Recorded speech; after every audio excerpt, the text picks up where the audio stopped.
Num dos momentos em que a gente vive uma das piores crises da história do nosso país, o presidente da Câmara, Rodrigo Maia, quer gastar 6 milhões de reais para contratar recepcionistas durante um ano. O edital, por incrível que pareça, versa até sobre as vestimentas dos funcionários. Tem um código de vestimentas em que as mulheres devem usar echarpes, prendedores de cabelo, meia calças finas e os homens camisas de tecido fino. Ou seja, a grande prioridade do Congresso Nacional, a grande prioridade do presidente da Câmara dos Deputados nesse momento difícil que a gente vive, de corte de gastos, de desemprego, de crise na segurança pública, na saúde pública, na educação pública, é manter as aparências, é manter recepcionista bem vestido e bem pago para atender a Câmara dos Deputados, para atender uma casta privilegiada de servidores públicos que já vive numa bolha que praticamente não sabe que o Brasil está em crise. E mais, ainda aumenta os gastos públicos, o nosso dinheiro, do pagador de impostos, do trabalhador da iniciativa privada,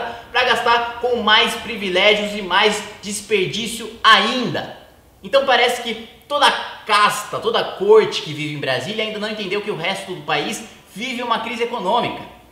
E que são essas pessoas que estão vivendo nessa crise que sustentam toda essa palhaçada, todo esse picadeiro, toda essa fantasia que está sendo vivida em Brasília. Enquanto não houver corte de privilégios, tanto do judiciário, como do executivo, como do Ministério Público, como do legislativo, como dos servidores dos três poderes, a gente não vai sair dessa crise. Não adianta ficar dizendo que vai ter uma política de responsabilidade fiscal, que vai cortar a taxa de juros, que vai ter algumas concessões, algumas privatizações, que vai ter reforma da Previdência, que vai ter reforma da Trabalhista, se não tiver reforma de privilégios como esses. Se não tiver uma mudança de pensamento que leve ao presidente da Câmara a pensar um pouquinho, durante 2 minutos, para saber se o que é realmente prioridade é investir em sair dessa crise, é cortar gasto para depois tentar cortar imposto, tentar incentivar o empreendedor, tentar incentivar a criação de empregos, ou criar mais gasto público só para ter uma secretária bem vestida.